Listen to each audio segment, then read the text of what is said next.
Hello, and welcome to the Franchise Connection, where we say "Oosha" to relax. I'm Matt Fisher. I'm Matt Sparrow. And today we're discussing the high-octane sequel, Bad Boys 2.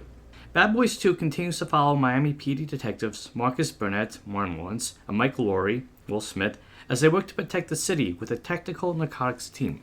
However, after years of dangerous cases, Marcus wants to transfer out of narcotics, but is afraid to tell Mike. Meanwhile, Mike finds himself in an awkward situation when Marcus' sister, Sid, and Gabrielle Union, a DA special agent, arrives in Miami after Mike and Sid had a brief fling. As all this is happening, drug lord Hector Juan Carlos Johnny Tapia, Jordi Moya, is taking over Miami with his potent ecstasy pills. He strives to gain more power and money whilst destroying the competition and staying one step ahead of the law. While Marcus and Mike pursue Johnny and his elaborate drug operation, the case takes a personal turn when they learn Sid is also involved in this investigation. With a lot on the line and the stakes higher than ever, Marcus and Mike find themselves in one of the biggest cases of their careers as they work tirelessly to apprehend Johnny and shut down his criminal enterprise. So, how did you enjoy Bad Boys 2? I had a lot of fun watching it. Like, just sitting back and just getting to watch just really crazy, expensive-looking popcorn blockbuster. It was just one of those movies I could just enjoy as just playing out in front of you. It was so good. It was fun. It was a lot of fun. Not to mention, like, most of it, like, the action was just insane. Compared to the first one, this is like, it puts the pedal to the metal, and then it goes through the car floor. Yeah. Yeah. Speaking of the action, that one scene on the bridge was just crazy. I thought about that a lot. Like so there's one scene, I guess quite early on. Yeah, it's pretty. Where they're trying to chase down the money that is being. They're trying to chase down the money from all the drug deals with the ecstasy, and they're going down the highway, and it's like almost all the action scenes in the first movie in one movie. Yeah, this was just like, I guess by this point Bay had gotten comfortable with this crazy action mentality, and it shows. It's on full display here. Yeah. So like, there was so much to jump up and go whoa about in that scene. Like, was there anything that stood out for you in that regard? Just the fact that the cars were flying at them. Yeah, it's funny because, like, I was thinking about the first movie when there's a scene when at night when they're being chased and they have the ethanol in the car. Yeah, so instead of ethanol, it's just a whole car this time around. Yeah. It's like, forget the fuel. Let's just have them cars. And even, like, you're laughing when when Mike shouts out, "They be throwing cars," and like. No, that was he said. Is that they be throwing cars? Yep. Okay. And because I think what's really good about the actions too is that, like, for the most part, you feel like how Martin Lawrence looks watching these scenes. You're like, is like, what's going on, and like, are we gonna get out of this? Like, his reactions are your reactions. Yeah. That was just, it was so fast, it was so intense, and it was so, like, upping itself every single turn. I also like the fact that not only was it those cars being thrown out, but it makes sense because they stole a whole truck that was transporting all these cars, and then they had the one car with the anchor, and then it's hitting other cars and they're flying. There was like no moment in that whole chase to like catch your breath. Yeah, no, that chase was crazy, and that was the first big chase. Of the movie. I mean, like, you open up with a pretty good, cool, like, action scene, but like, this is like putting you right in the middle of the thrills, and on top of that, the boats. Yeah. Oh man. So, like, not only are they being chased and like a boat goes in front of them, it spins around. It hits a car and then it explodes as they're driving around. It's like, what more can happen in this chase? And I noticed that a lot more watching this, that the action is just like front and center. It's front and center for sure. Like, I feel like the humor's there. Yeah. But the balance that was in the first movie definitely takes a turn. Yeah. By embracing more of the action and making less of an action comedy and just a full-on action movie with comedy involved. Exactly. Yeah, and going forward, like, I mean, that's when you turn into a Michael Bay movie, you know what you're in store for. Exactly. And this movie definitely feels like all the stuff that we're used to in a Michael Bay movie. It has the big action, it has the machoism of it all. It has, the hot women, the fast edits, like, all the stuff that you expect to tune into. I'm not saying that, like, there isn't, like, you can't find depth to his movies, but for what you're used to seeing, it's definitely on full display here. This has Michael Bay written all over it, but it also has a bit more substance than most Michael Bay movies have. You think so? A little bit. Yeah, like what? I mean, for example, the whole plot itself is a pretty intricate plot. So, like, you mean unlike, say, Transformers or something. Well, who knows? Maybe the next Transformers they'll be trying to take down drug dealers in Miami. So you mean like the setup of the movie and the bad guy, his operation is way more intricate than maybe in another movie. Exactly. Mm-hmm. Okay. Yeah. That's for sure. Yeah. I mean, like that was the thing. I forgot to say. I'll do it at the end. Yeah. Spoilers. That was the thing. Like I feel like in the first movie, the investigation was pretty. I don't want to say routine, but it was very like basic in how it played out. This one, there's much more intricacies. Thank you. To it all, and the way that the drugs get smuggled into the country and the way the money goes out, it's pretty complex from what we've seen in the first movie. Like, you have the ecstasy being put in dead bodies as to avoid detection. And then you have the money being in the coffins that they're not people going to look for. And throughout all this, it's done through the mortuary that he really owns, but his mother's name is on. So the plan definitely, and the way that they find out, it definitely, I guess you could say, plays into the longer runtime. Yeah. And also when we noticed that, like, it was a longer movie, I think partly because the action scenes definitely were much longer too, so that kind of added to it all. But the investigations, a much more complex investigation, like you were saying. Yeah, it doesn't feel like a long movie. No, not at all. Yeah, like watching it, I expected to be like looking at the time and going like, okay, where are we? How much time is left? But no, like the way everything built upon itself, it just brings you further and further into the movie and into this new case that Marcus and Mike have to deal with. Yeah. Mm-hmm. Was there any like standout action scenes for you beyond the car chase on the highway? I mean that the opening scene with them at the KKK rally. Yeah, they're busting them. Yeah, I know. Like, and not only that, but like they show up and they start singing Bad Boys. Yeah. Like, and that's the thing. Like, they definitely like had the Bad Boys song a little bit more involved in the last one. But yeah, then them joking like while they're in this very high tense situation, like you forgot the words. It's like Marcus. you don't know the words either. Yeah, Marcus can't get the words out, and that seemed like they definitely had like a balance of humor and comedy. Yeah. In that one, because like Marcus gets shot in the butt, and like it's just all in slow motion, and then like Mike comes by is like, oh yeah, oh no, I don't know who did that. I'm sorry. He goes, you did it. It's like, oh no, I don't know who did it. It was Casualty. Man, like that's the one thing like taking away from this movie was the action. Like I'm not gonna mean to skip ahead, but like the finale when they're at Johnny's compound in Cuba. Man, that's just what you expect from that. Has a Michael. lot of moving parts. Oh, yeah. We'll talk about like the whole event later, but like the action that was just crazy. Like again, like another moment you're like can't catch your breath because so much is happening and so many people dealing with a lot at one moment. Although I like seeing Johnny at the end going like my house, like really, I'm supposed to feel bad for you. You're not a good guy. I actually made a note of. The number of times you see an explosion from different angles. Oh, wow. In the beginning of the movie, that first big explosion you see it from 3 different angles. Mm-hmm.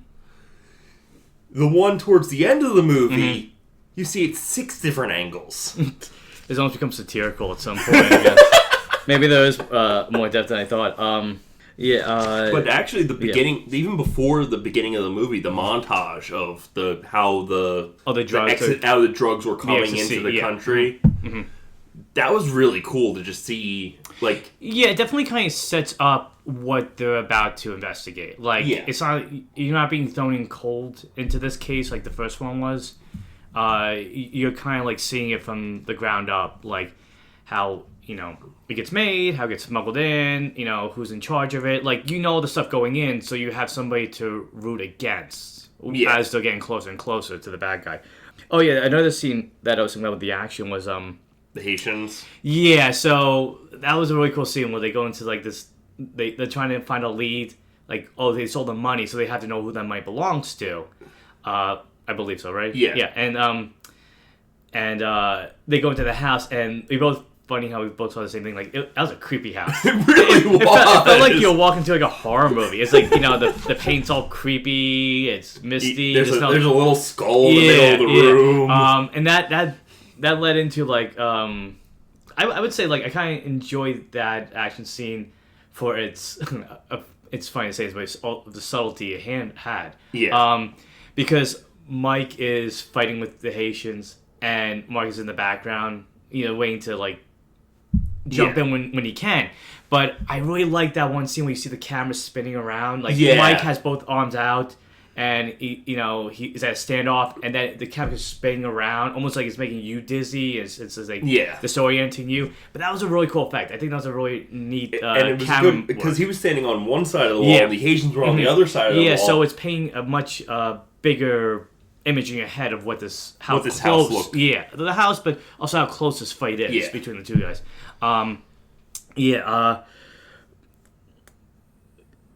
So with the story-wise, I thought that we mentioned how like the action does overtake the humor of it, and there's plenty of funny moments in it. Yeah. Something I noticed was that unlike the first movie, the home life balance isn't as much of a priority and a factor. I don't know if you noticed that too. I noticed that. Mm-hmm. Yeah. We see 4 scenes with the house. Yeah, we see in the beginning with the pool, which the beginning of the pool, the end with the pool. Yeah. When the daughter's going out with that guy and Mike and Marcus are taunting him. Yeah. And what was the 4th scene? There was one, I think, right before that, when they're eating breakfast. Oh, that's closer to the first scene in the pool. It's there's that, and then it's after that scene. It's after the big chase. Mm-hmm. They go back to his house, and they have breakfast then. They're eating breakfast. I thought it was like that was in the beginning when they're 2 breakfast scenes. Okay, all right. Must have been hungry at that too. I guess maybe that adds into the whole like decision that Marcus is going through, where he wants to protect his sister. But in a bigger context, like he's thinking about his family. Yeah. Maybe that's why the movie. I mean, you could read it that way. Why it feels that way, because like his attention's so focused on the job that he's never has enough time to really think about the family. Right. And so maybe there's a reason for that. I mean, like, it is an interesting decision. Like, by this point in the film, it's been close to 10 years. I think they even mentioned that in the movie. And so you get a sense of, like, all the stuff that they do, like, it is getting dangerous. And he wants a chance to just be there for his family, not have to worry if he'll come home for his family. And then it's interesting, too, because at the same time, like I mentioned in the intro, that Mike is kind of also going through his own kind of life changes. Yeah, like the Playboy lifestyle, maybe it's time for him to put that aside and settle down. Yeah. When I first saw Sid working for the bad guys, I was like, oh, is she a bad person? And then I saw the DEA agents. I'm like, oh no, she's just undercover. That was a cool reveal, because it took me a second to go like, wait, that's Marcus' sister. What's she doing there? I really like Gabrielle Union in the role. I thought she was really good. I have to say, between this and the last one, like, they do have characters that can go toe to toe with Mike and Marcus. In this case, she really could, because with family, you can argue and talk to them differently than you would somebody else. But my one thing was, I kind of wish there was more for her character. I think she did great. I just wish her character had a little bit more to do. Yeah, for the most part, like, she was just there to kind of get closer to Johnny for the DEA to help take him down. And there was a moment in that first big chase where, like, she has to jump in the car as she's being attacked by the Haitians. Like, she doesn't know what's going on. She's just trying to, like, get this drop done so she can get closer to the drug business. And you see her quickly grab a shotgun and shoot one of the bad guys. And I was like, oh, that's pretty cool. And I kind of want to see more of that from her. Like, that she's not just a smart agent. She's also a fast-thinking agent and can react in very dangerous situations. And we kind of do see that toward the end, where Marcus and Mike have to save her, or help save her, I'll say. She doesn't... She can save herself, too. But like, she gets a gun and she's, like, fighting alongside them. Like, I kind of wanted more of that from her, because I feel like her character, there's a lot going there, not only with her investigation, but with her relationship with Mike, and they kind of gave an interesting dynamic for her and Will Smith to kind of bounce off of. Yeah. Mm-hmm. Oh, speaking of side characters, Alexei. Peter Stormare? Yeah. That's how you say his name, right? Yeah. Okay. Listen, anytime he shows up in a movie, I mean, one of my favorite performances of his is as the devil in Constantine. Like, he chooses scenery no matter what he is in, whether it's action, whether it's horror. He's such a good side character. And he's such a good character actor. Yeah, like, no matter if it's like action, horror, humor, whatever, like, he's always tremendously entertaining to watch. And in this movie, I think he kind of does he does as much as he can with the moments he has. Yeah. I mean, you he's laugh, in, like, 4 scenes. Yeah, but you laugh with this character because he seems like some guy that, like, feels like he's in charge, but he's really not in charge, and then he gets strong-armed by Johnny to give up his business, and the way he plays is kind of like, again, like, you know, like, he thinks he knows everything, and like, no, you're not as smart a criminal as you think you are. Even at one point, like, they're like, hey, this deal doesn't make sense, and he's like, don't worry about it. But he also, his character, Alexi's like, boy, what a sleaze. Like, when he first meets Sid while she's undercover, like, he's being, like, so gross. But, I mean, that was the thing, too, about this movie. Like, I think, compared to the first movie, the villains are a little bit more larger than life and they're more cartoonish. And I think that makes them more fun to watch. Yes. Because we mentioned, like, with the bad guy in the first one, who I honestly don't remember his name at this point.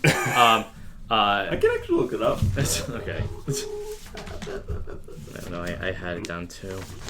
I don't know. Fauché. Yeah, Fauché. Okay. Oh, so compared to Fauché in the first one, who's just kind of like there. Yeah. These characters are there's more life to them, and I think that makes more fun to watch. Not only to see. Also, we have more scenes with, especially Johnny. Yeah, like, so there's this, since we're talking about Stormman, like, there's a really good scene later on where he's sitting down with Johnny, and he's with his enforcer, and then they have a meeting with the two of them, Johnny and Alexei, and they're talking, and pretty much Johnny's like, you're going to sign over your business to me, so this way I can control all the clubs in Miami, that in addition to the clubs I have, I guess. And Alexei's kind of like, he doesn't really feel good about that. He doesn't feel like he definitely doesn't agree with that deal. Yeah. And then what happens? He gets a big tub with his enforcer, Joseph, cut up. What else are you gonna do? And his reaction was kind of like, you could tell it's like so forced, but I think it's like stuff like that made the villains a little bit more exciting to watch this time around. It wasn't even just that. It was also, do you want me to your wife's very beautiful. Do you want me to pay her a visit? Yeah, and her like, kid. Yeah, it's kind of like, look what I did, and I could do that even more to your family. Like, do you want that? And Dexter's like, no, I don't want that. And then, in some ways, it feels like an afterthought in the movie, but it's still fun to watch nonetheless. But he comes in at the end, toward the end, and he storms his house in Miami, Johnny's house. Well, he's super drunk. True. But, like, he's like all ready, gung-ho. He goes, I'm the Russian Grim Reaper. And then he gets killed right away. Killed. Yeah. So, again, maybe it plays into the whole, at times, satire of action. Yeah. I don't know. Maybe I'm reading too deep, but it kind of felt that way. But But no, like, just see him walk around going, like, gung-ho, he's on to the teeth, he's like, I'm gonna do this, and then boom, done. I mean, he took out a few people. Yeah, but, he was still no match for Johnny, no matter what. Yeah. But, yeah, I mean, like, did you feel that way about the villains this time around? Yeah, they were definitely more entertaining. Mm-hmm. And even the one that was tacked on at the end, the general that, the Cuban general that Johnny calls in. Oh, the whole military unit? Yeah, I mean, I felt they were more side characters. Exactly. They were too... And even he felt like he had something to do. Yeah, but that's the thing, like, almost like your heroes aren't as good as your villains, and the villains this time around were a little bit more fun to root for and root against. Yeah. And then you got, and again, like, Alexei feels kind of sleazy at times, and even Johnny feels sleazy, like when Sid trying to, like, go undercover, and he's like, I want you to go go. You're in a bathing suit. We need to go swimming. Yeah, and she's like, no, because just A, probably doesn't want to, and B, it's gonna ruin the wire that she's wearing. So yeah, the foes of the movie were maniacal, but they were you were laughing like, okay, and that's the thing, like, the comedy at times felt like it was closer to the villains at times. Yeah, we have to talk about how those two scenes where Johnny, when, like, the first setback happens and his daughter comes in and she wants a dress and he's arguing, no, not blue, pink, it looks better. And then his cousin or whatever kind of snickers and makes you want to be a model. I want to be a model. Yeah, he makes an off color comment. Yeah, and you see Johnny kind of get mad, and this made me laugh too a little. He takes him outside. He talks to him. He shoots his cousin. Well, that was much later. Well, it was still, like, he does do that. Yeah, that was after. Okay, that wasn't because of the dress. It was because of something else. I'm just talking about the villains. He shoots him, and then the mom comes out. What happened? Oh, Roberto killed himself. Oh no, his mom's gonna be so. And so even, like, the mom was really, like, kind of goofy. Like, it's ridiculous goofy, but it's like, really, like, you see that and you just buy that? Okay, whatever. I mean, there were times where I'm like, is Johnny's mom on the ecstasy too? Because she seems to be going with a lot. She says, like, some stuff that like oh no. But then it's funny because at the end she gets to see him when she has a shotgun. Yeah, and it's just, and I like, it's like going Juan Lawrence delivers the line, and when he stops her, it's just so funny. He goes, I don't mean to do this, but boom, you know. We stopped Mama. Yeah. Anything you want to add about the villains, or like you mentioned Alexei. Well, I mean, the Haitians were fun side characters too. Yeah. Oh, yeah. I mean, they were basically there for the two big action They were scenes. plot device, but I like how they call one Dread Blondie. Like, they give them very kind of silly names, and I always like when the villains, no matter whether big or small parts of the movie, kind of get some sort of extra layer to them, and give them a crazier name. Blondie Dread. Yeah, and then like, you know, like, you see them fighting off in the house and, like, joking with each other, you know, train jokes as much as they train bullets. It's pretty. I did take note of when they were doing that car chase. It was 22 cars and a boat. Well, the chief says that. Yeah. But it actually was. Yeah, well, yeah. I mean, the captain says that. That's what the captain says. Yeah. I don't know how many. I mean, I'm guessing he's counting the cars that blew up because the cars ran into them. I mean, there are a lot of times, though, you couldn't. I think there was like 12 cars on that truck. So if if 10 of those cars hit 10 other cars, I don't know. That scene was just like, it was chaos. Yeah, but it was fine. The next scene where they're like, and then, like, Mike is trying to like ask, like, how much for repairs? Like 21,000, because Marcus shot the airbag that was in his car. You know, it's collateral damage. So once again, the centerpiece of this movie and the series really is the friendship and the camaraderie between Marcus and Mike. And I thought Will Smith and Martin Lawrence really continued to do well. The two of them, they both have such good chemistry. Yeah. Together. They still, like, bounced off each other's jokes. They still do so well showing these two guys, as much as they like each other, sometimes they hate each other.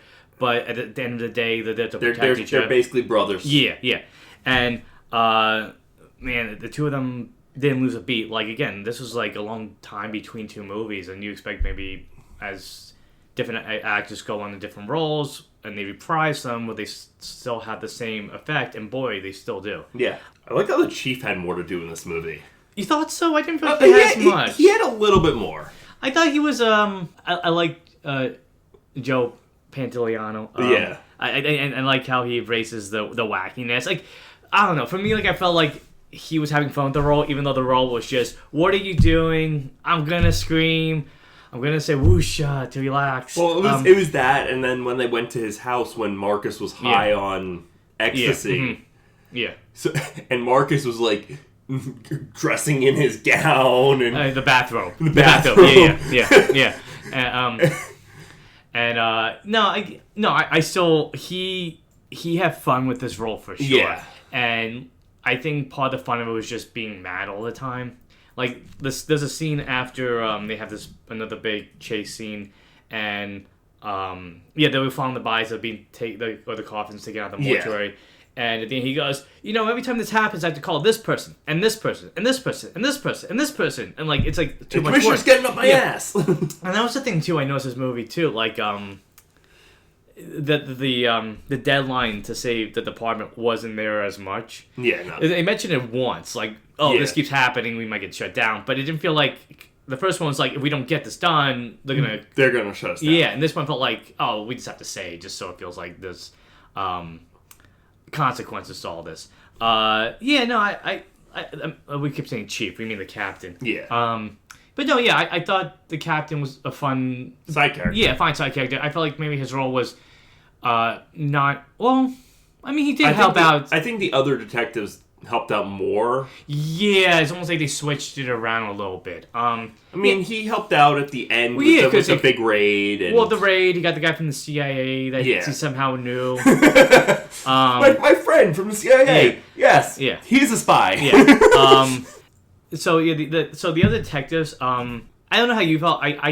They were fun, but I don't feel like they had the same effect that the other ones had in the last movie. No. I felt like they were just kind of there to like bust their chops a little bit more, but they didn't feel like they had the same personality. Bite. Yeah, exactly. Like I keep going back to that one scene when they're arguing about I Love Lucy on the steps. Like, I think the closest we got to that was when they're in the ambulance, and there's a scene where Marcus and Mike are trying to find the drugs and the dead bodies in the mortuary, and the bad guys are on their tail. And they're like, oh, ram the ambulance into the place so we can escape. And they're like, we can't. We have so much trouble already. We can't get even more trouble. And it's just do it. So I feel like that's the closest we got to that. Yeah. Well, that and the early scene with them making fun of each other's food choices. Yeah, and like stuff like that felt like it was I don't think as clever. Like it was funny, but it wasn't as clever. When we're talking about the mortuary. Well, the mortuary. Yeah, I guess we should go talk about that. That was like such a gross, funny scene. Like I wrote in my notes that this is like the worst game of Operation ever. Because what they have to do, kidney. Yeah, I thought it was kind of interesting the way that they snuck into the mortuary was through the chimney. Yeah, and when they walk in, they're reaching the dead bodies and feeling around the organs, and it's gross. It's also kind of funny. It makes it very unique in terms of like scenes in a movie where they're looking for drugs. Yeah. And I thought it was funny, like, oh, I found it. And like, oh, no, it's just a kidney. And then, like, you have a head popping off, the top of the head popping off. You see in the brain. And then Marcus taking the ecstasy and hiding with the bimbo body. Yeah. But even before that, like, when Marcus is getting sick, it made me think of, like, the first movie where they find the dead body. He's, like, and Mike is teasing him. Like, don't get sick. Oh, you want to grab this food? And, like, it felt like that scene again. And that was something I noticed. Like, a lot of times, if they reference something from the first movie, not reference, but they kind of recreate, they take it to, like, a step above. Yeah. And the scene did that. There's another scene that we'll talk about after. We talk about, like, so Marcus gets high on the ecstasy by accident. First of all, I thought, I'm rambling, but it kind of baffles me. He just threw up. He needs some water.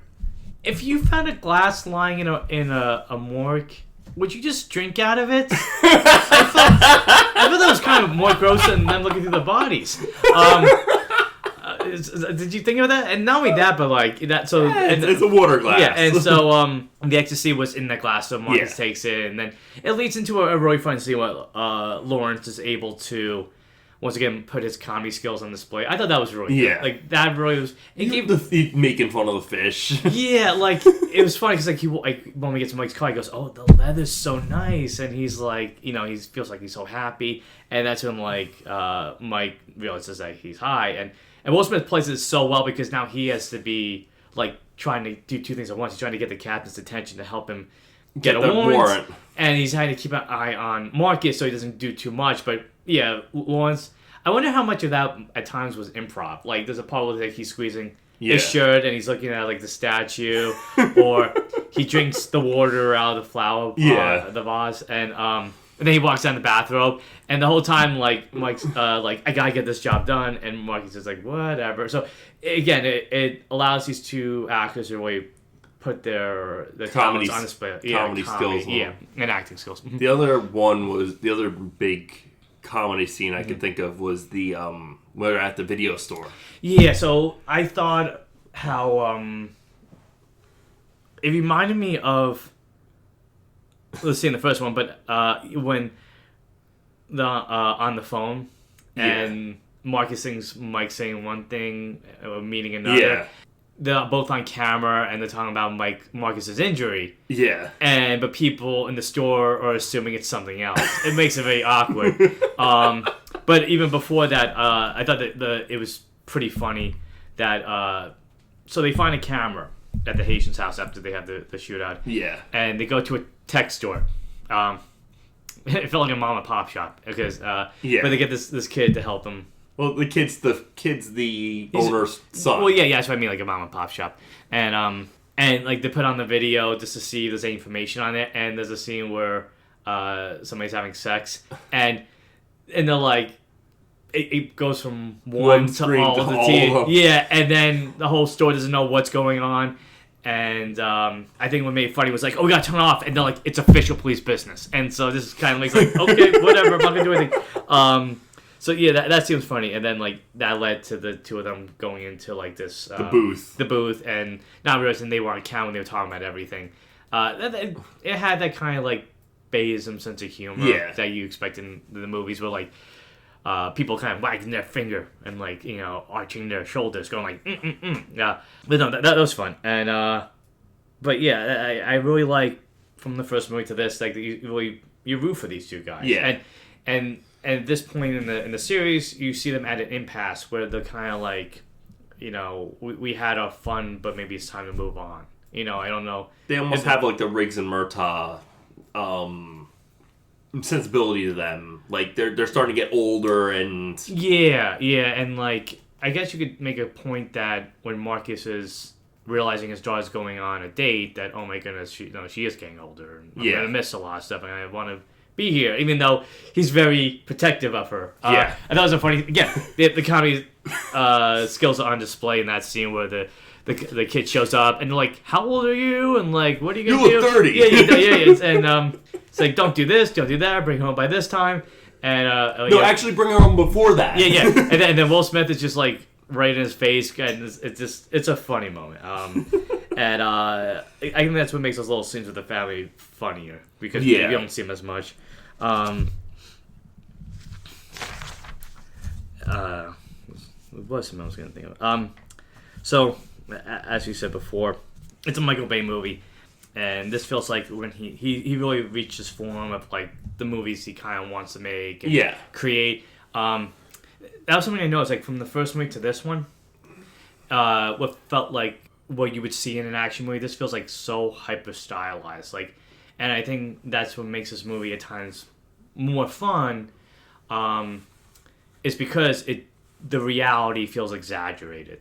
The action is exaggerated, the humor is a little bit more exaggerated, and there's a sense of like as I'm watching, like, oh, it's almost like a music video aesthetic. If you a little bit, especially when they were in that nightclub early in the movie. Yeah, but like this, like the slickness and the sharpness of the scenes and how fast they are. It felt like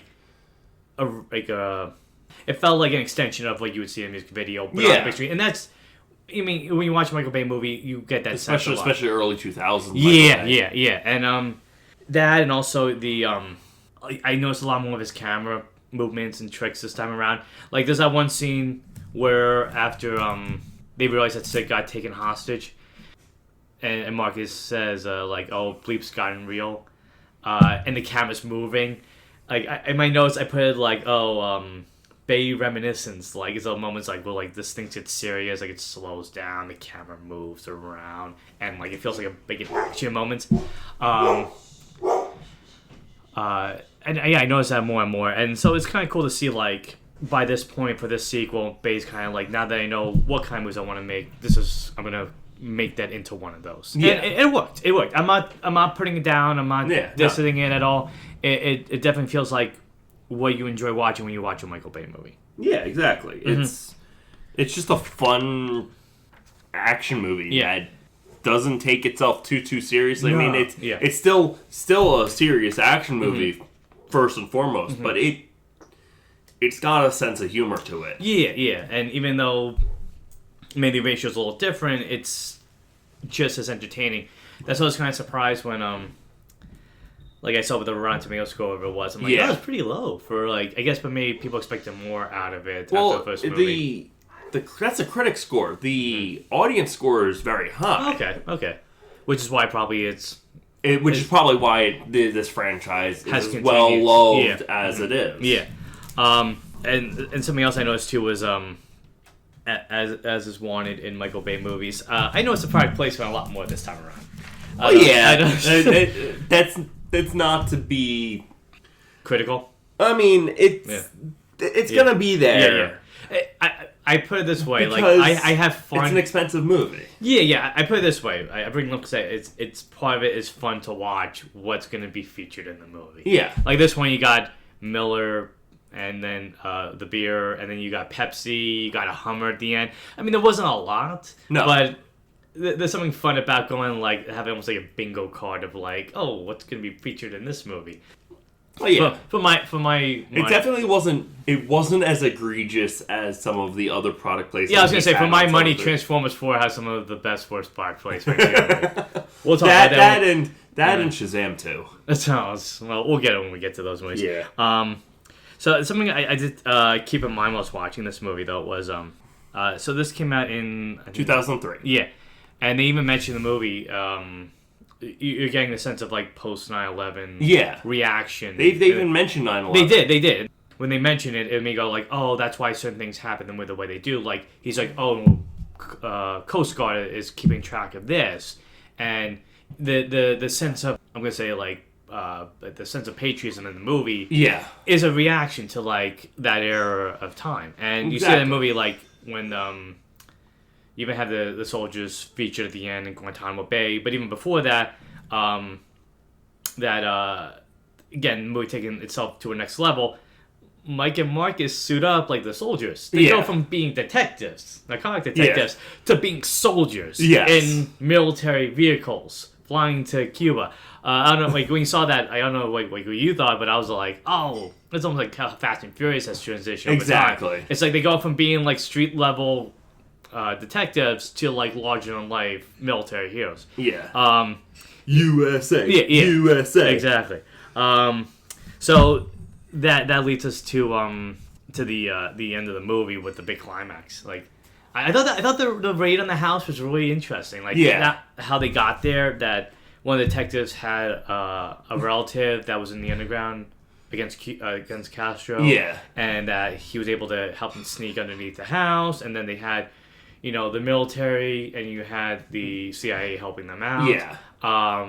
I thought the gadgets they had were pretty cool, and the way the RC car. The RC car was pretty cool. Yeah, so there's it's like, you're not gonna see me. Yeah. You're not gonna see me. And that's the thing. Like, when you tune into a Michael Bay movie, like, you have somebody like making like quick, funny comments. Yeah, and then like definitely had that.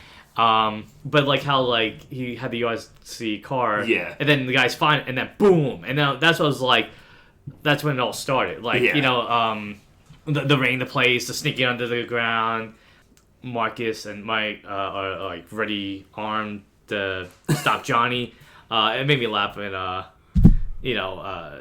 to see Johnny kind of like react, and kind of like he was funny. Actually, he was like, "I'm gonna get them." Yeah. Actually, in the Cuba scene, I made him mention that he had the paint. He had a painting of the Last Supper. Yeah. And he made comment about that's being too depressing, and I'm like, is it really though? Well, it's like the most heavy-handed foreshadowing. Yeah. That's gonna happen. I mean, like, I even wrote down this has to be foreshadowing. Yeah. Oh, absolutely.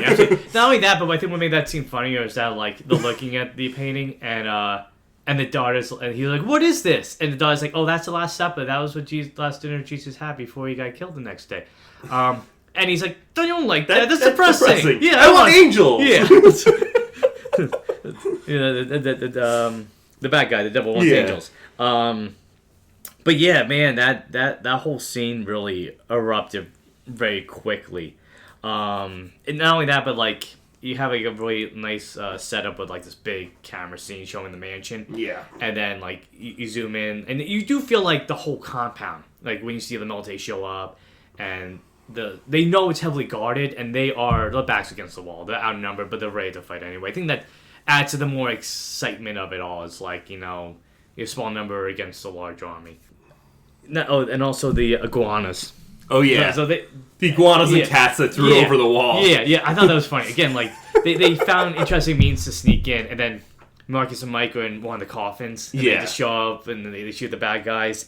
Like, I just have in my notes, boom, kaboom, and that's what it felt like. And then, I'm sure you saw my reaction at times, but I'm like, whoa, like, one guy has a bazooka, one guy has a rocket launcher. It's like I was expecting a tank to show up at some point, and we kind of did, because you got the Hummer. Yeah, you had the Hummer, and you had the... You had that big chase at the end where they were driving through people's houses. So, and they actually... And the houses are blown up, but they actually become a reason, like, oh, there's, like... These are drug houses. Yeah, so they have all these chemicals in it. So, like, it's not a movie where, like, things just kind of, like, explode for no reason. At least there's an answer for it. But I do enjoy that the finale was go big or go home. Like, if we're going to go crazy, let's go crazy. And, boy, do they ever. I know that chase through the villa was really cool. It reminded me of Fast Five when they're driving down the road with the safe attached. Well, no, when Diesel's character, when Dom is being chased by the Rock's character, and like they're going through all the houses, but in this case you have the vehicles standing in for the people. And I like how it's like, oh, this is Plan B, let's go to Plan C. Like, what's Plan C? Nobody had any answer for that. That finale, along with all the action scenes, like it makes the movie a lot of fun to watch. Then we get to the climax where they're trying to get to Guantanamo Bay. Yeah. Well, the finale, I'm going to say climax, it's in the climax. But they try to get Guantanamo Bay so they can get on American soil so Johnny will get off their backs. And they're on a landmine. Yeah, that standoff was really, really tense. I really liked how it was established and played out. Because it continued the ridiculousness that you were expecting by this point. I mean, it reminded me of the beginning of the movie with the standoff and the KKK true. rally. Yeah, I thought like the craziness of it all. Like Sid throws the gun, the gun goes on a mine, and then I think Marcus shoots Johnny. Yeah. And then Johnny falls on a mine, and then it explodes. It's just like one beat after another, after another, after another. And then... Well, she throws the gun on a mine near his lieutenant. Yeah. Blows up as a lieutenant. Yeah. Then Marcus shoots Johnny in the head. Yeah. And it's almost a callback to the beginning of the movie, too, like you said, because, like, when Mike shot Marcus very close to him, but in this case, both did hit their targets. Yeah. But in this case, it didn't have to go through Mike to hit Johnny. But yeah, when it's like, really, do we need all that? And it's like, well, have you seen the movie? Yes, we needed a scene where Johnny falls on a mine and explodes, and half of him goes all over. And also, I found it interesting is in the beginning of the movie, Marcus is taken hostage by the KKK members, and the end, it's Mike. That's interesting. I didn't catch that. Oh, good call. I like how it ended too with Mike and Sid kind of like learning that they need each other. Yeah. And, like, what they were trying to, like, not make happen should happen. Yeah. And when I was watching it, my kid was like, "That's it." Like, I didn't mind that they were kissing and that that finally admitting that they love each other. I was like, I wanted a little bit more, and then we do get more. Yeah, and I like that little code over the credits with the pool. Yeah, because that's you mentioned how the raid scene in the beginning reflects the end on the minefield, and you get kind of like bookend cases with the pool. I thought that. So I think the pool joke was maybe one of my favorite jokes of the movie. That.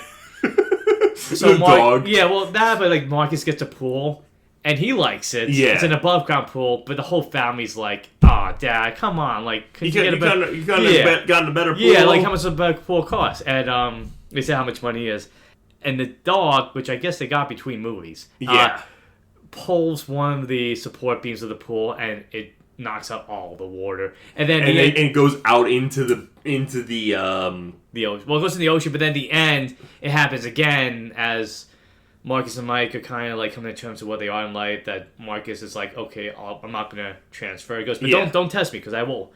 I still have the paperwork. Yeah. And Mike is talking about like being with Sid, and I like that Marcus is like, wait a second, you're being critical. Like, oh, well, my sister's not good enough for you now, and. Then, as all that's being discussed, like the dog once again pulls. You would think at one point Marcus would be like, maybe I shouldn't have the dog near the pool or tied up by the pool. Yeah. But it led to a funny joke where they go into the ocean and they're singing "Bad Boys," but they still don't remember the words. Neither one. They don't remember the chorus. Which, to be fair, I think most people only remember the chorus. Of the probably. Song.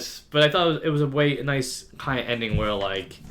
We live a dangerous life, but this is what we want to do. This is what we're made for. This is who we are. Yeah, and I thought it was kind of neat, too, that there's a moment where I think it's before they go to the mortuary that he's looking at the yearbook. Oh, yeah, and he sees himself with the braces. Yeah, and I like how they give you a reason why do they call themselves Bad Boys. Is it just because like the song was popular? No, it's because that was what they called themselves, and I like how what they wrote down in the yearbook becomes the subtitles for the next two movies. Yeah. You go, Bad Boys for Life, Ride or Die. So I thought that was a nice kind of answer to, like, why do they nickname themselves that? Yeah. Because that's what they always call themselves. There's one thing that I think we've got to talk about, but I like seeing Michael Shannon in one of his earliest roles. Yeah, he brought a lot of like wackiness and silliness. I mean, he was playing like a not the best dude, but I like how like when they bailed him out of jail, his character. They put him in the trunk. Yeah. And as they're having a car chase, he's in the trunk too. Yeah. And but he did a lot with not much that the role had. I mean, the role was only there so they could find the boat. Well, he was the drug mule. Yeah, and he knew Johnny Tapia's drug plan of how to get the money in. But I liked how they kind of like goofed around with this character, and I like too that at the after the chase scene, you hear a knock, and the captain's like, "What is that?" And they're like, "Oh, like this like Mike forgot that he was in trouble. We forgot too." So Mike was like, "What the hell is going on here?" So yeah, a fun little. They kidnapped me. So a fun little role. Michael Shannon's always in whatever role he does. I actually didn't even recognize him. That's, really? That's how. Yeah. And what was funny because at the beginning of the movie, like he says one line and then they all get arrested, and I'm like, well, he's in the movie. He's gonna be in more than one scene. Before I forget too, I liked how the movie had Marcus and Mike do more, which allowed Smith and Lawrence to do more too. Yeah. That they were posing as the exterminators. So that scene, how'd you feel about that? Yeah, that was a lot of fun. Yeah, I like to like not only were they lying about like the rats and everything, and then Marcus is baffled and also fascinated by the rats having sex. Yeah, and he's like, they do it like we do. And Mike's like, just focus. And then meanwhile, Mike is seeing the kitchen where they cut up the dead body. He's like, I think we have the evidence we need. Yeah. And then he finds the finger. You remember that? So no, it was fun to see them kind of like have to do a lot more, and that was the fun thing with the sequel. They had more to do in their investigation. Yeah, absolutely. And also kudos to the film for I forget what his name was, but the hacker from the first movie. Yeah, I liked that they brought him back, and yeah, that he's working for the police department too. Yeah, and that they have to bribe him this time around, with basketball seats, and they were talking about his glasses. Miami Heat Lakers tickets. Yeah, he's talking about glasses. Like, you don't have to see floor seats with those glasses. So yeah, I liked the way that the sequel didn't forget aspects of the first movie. Even if maybe it focused on different things this time around. Yeah. But they kept the same energy, the same momentum. Maybe they raised it to a higher level this time around. But what you enjoy about the first movie is still here in this one. Yeah. It's just to a much higher degree, a much stylized and exaggerated degree. Exactly. Yeah. It's a case of they took the blueprint of what works in the first movie and was like, why don't we make this bigger and better? Well, it's like, okay, we had an investigation this time around. Let's just make this investigation even crazier, a little bit more action-packed. Like, if let's not do the same thing over again. Let's make it something new, but give the people what they like. Exactly. The other thing I noticed, going a little bit all over the place. Yeah. When Sid gets kidnapped and Johnny brings her to his mom, she's like. She's critical of her. Well, she's very opinionated. Yeah, I think that's the best way to put it. Yeah. Then the mom. That was again one of the moments where I'm like, she's just as bad as he is. Well, she's as bad as he is, but I'm like, is she tasting her own supply? Because I think the mom's on something in this movie. Like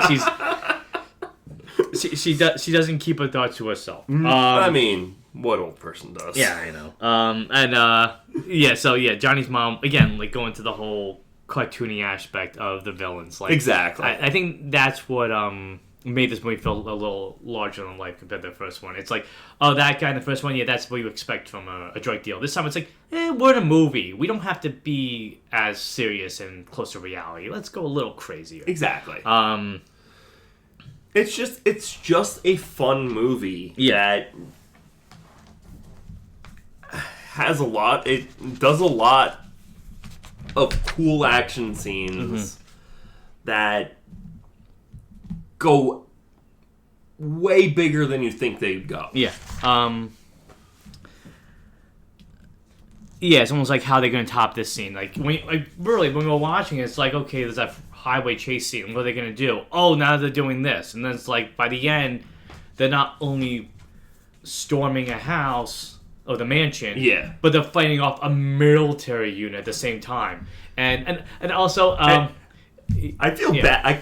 I don't feel bad, but I also kind of feel bad for Johnny Tapia's for his house. Do you? I mean, he was a bad dude. He was a bad dude, but his mansion gets completely destroyed. It was a fortress. Let's be honest. They even make a point that it was so heavily guarded. Yeah. But and then that explosion was the one I was like. Yeah. They took the explosion of that mansion from 6 different angles. Yeah. Well, it's like how we thought with the hangar in the first movie. Yeah. Okay, they want to get that money's worth. They want to leave you with one big bust moment. And boy, they do it so many times that you can't forget it. And I really didn't. Something else too that when I'm talking about how the first movie did one thing and this one takes it another level. The first one, remember in the movie, it was all about Marcus's driving, learning how to drive a little faster. This one, it seemed like it was more about Marcus learning how to shoot properly. Yeah. Because at the end, he learns to he kills Johnny. Yeah. And he aims a little bit better than he had before. Yeah.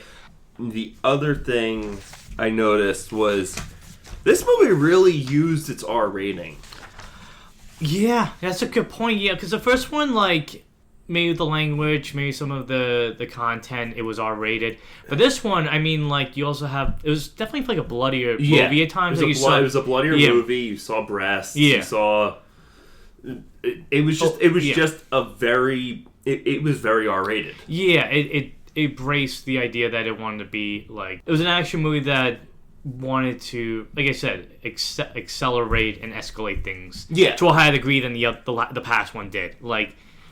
you did feel that way. Maybe there's a reason why things felt, similar to the first movie, is because maybe Bay was going like, okay, I did this, but now I can do this, so let's do that. And I also like that Michael Bay cameo in the movie. I thought it was funny. And not only that, but like with all the very cool, flashy cars, he's in one of the like. He's in the crappiest car you can drive. And I like when they pointed out like really like that's a car, and then I want was that actually Dan Marino who came in that cameo? Hold on. Because that's what I thought too. Because they did mention. Well, they did say because he was test driving a car. Yeah, but I don't know if that was actually him or someone playing him. I mean, I guess it was him.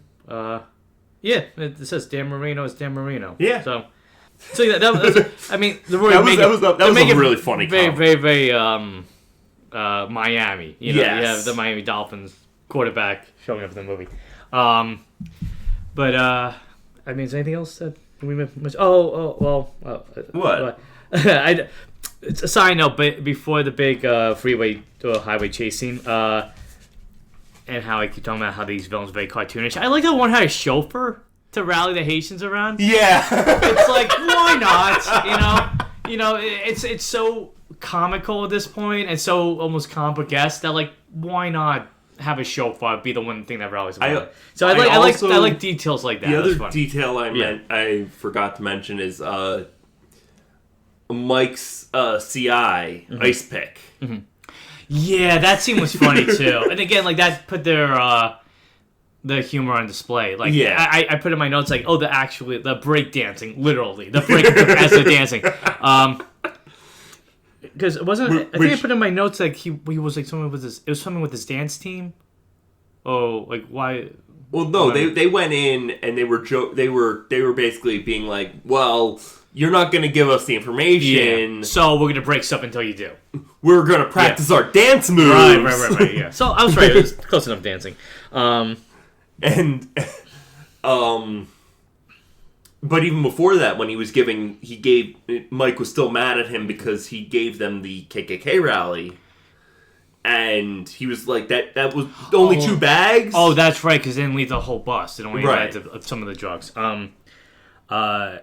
Yeah, that was kind of interesting, too, like, that the ecstasy pills have, like, a silhouette of a woman. Yeah, I thought that was, like, again, like, a little detail that, like, this kind of made it feel like, oh, this is a deadlier drug than usual, because it has someone's signature. I actually made a joke in my notes. It was like, sexy ecstasy. Hey, they should have called it that in the movie. They should. I mean, it's so goofy to begin with. Why not just call Captain, the sexy ecstasy taking all over Miami? And I guess something like we kind of overlooked too was did you find it interesting that they were kind of like trying to show Marcus and Mike trying to deal with the stress of their job? So, like, in the beginning, in my intro to the episode, I said "woosha," and so throughout the movie, that's what they keep saying to calm themselves down. Like, Mike is saying it more, but the captain's saying it, and you realize that, like, maybe the stress of the job has forced them to have to deal with the trauma. Well, they've had to go to therapy. Yeah, I mean, and even make a joke about the therapy. Yeah. That was something I noticed too. Like they did like that quick flashback thing. Yeah. So I don't know if that was a reference to like what Family Guy was doing back at the time, or I know like some of these Bay movies do that time. They do like a quick like silly flashback and then they'll cut to back to the main scene. They made a joke about Marcus doing his first therapy thing and then Mike doing his therapy. His therapy was more physical than psychological. But and then the group therapy for Marcus. Oh right, yeah, no, that was pretty funny. And then like Mike's busting chops about it. But I think it kind of showed that it's something you do see in the movie too. And carry from the first one that Mike kind of lives for the thrill of this, and Marcus is kind of a little bit more concerned about it at times. Yeah. Maybe that's why like he doesn't want to drive fast. He doesn't have to. He's afraid to get into a gunfight as much as Mike. Yeah. I mean, he will fight in the fight, but he has more on his plate. Yeah. And this time around, because Marcus is a family man. Yeah, and this time around, like Mike does too. Like when Sid's undercover and she's in danger, he's concerned about it. He's concerned about her. Marcus is concerned about it. I mean, there's a scene where like before the waiting for the man get dropped off, and it gets picked up, that they're talking about it. And she's kind of like, you can't mess with my job. This is what I'm doing. I know you guys gotta do this, but you can't, overshadow me. And he's like, why? You're in our backyard. Why didn't you tell us? Yeah. She was undercover. She had a reason why she wasn't telling them. Well, usually when organizations do undercover stuff, they tell the cops. Yeah, they do. Yeah, but I wonder if it was a case of they've been that like she didn't want to concern Marcus. It could have been that. She wanted to protect her family by not mentioning it. It's a good case. Maybe somebody else didn't know. They just didn't tell Marcus and Mike. And before we wrap it up, did you like that they kind of gave the department a very silly name? Yes. So the tactical narcotics team, it's TNT. Yeah, which they pretty much are. TNT, the dynamite. Yeah, that these two guys are very kind of reckless, dangerous, just like that. So, I mean, the name of that unit makes a lot of sense. It makes you wonder if they are the only two in that unit, because... I don't think so. I don't think so, but I like the fact that the detective's only pointing out to them, like the 2-6 of dynamite. But no, I thought that was kind of... The silliness of the movie and the popcorn aspect of it, that stuff like that made it a lot of fun to tune into. So overall, I mean, do you want to go first? Or do you want me to go first with the? Overall, I found this movie to be on a rewatch because I hadn't watched this movie in since like 2007. Okay, so close when it came out, yeah. First of all, I hadn't remembered a lot of it, but second of all, I forgot how good this. I mean, I remember it being good, but I didn't remember it being this good. Do you feel like it was long the first time you saw it? Like it was longer? No, it was about the same. It was about the same. It was just I was in a car ride, so definitely past the time. Yeah, this definitely would. So I have to say it was. It's kind of what you want out of an action movie. You just want a fun thrill ride that you could just sit back, enjoy, laugh at, be astonished by the crazy action scenes that are happening, the wild stunt work. It definitely made their investigation and their casework a little bit more like over the top and ridiculous. But I think that was the charm of that. Is that okay? I keep comparing to the first one. Maybe I kind of like the first one slightly more, just because it was very like it was very streamlined. Yeah, it was a streamlined investigation. But I'd be lying if I said I didn't thoroughly enjoy this movie. Yeah, that I got caught up in the action. I got caught up in the characters, the silliness. It was fun to see kind of Bay up the ante more and more throughout the film, and not just give you another case, but we're gonna give you a case that's a bit exaggerated, a bit crazy, and something that you don't have to take too seriously. You could just sit back, enjoy, and root for the good guys. It's the definition of a good popcorn movie. Exactly. Yeah. A fun, entertaining sequel through and through. Yeah, exactly. Yeah. Anything else you want? So I'm gonna plug the socials. Okay. We are at _franchise_connection at Instagram, and the Franch FRANCH CONN pod at X. You can also email us at franchiseconnectionpodcast@gmail.com. Thanks for tuning into our review of Bad Boys 2. Come back next time when we reunite with Marcus and Mike almost 20 years later in Bad Boys for Life. Until franchise fatigue sets in, I'm Matt Fisher. I'm Matt Sparrow. For the Franchise Connection. Bye. Bye.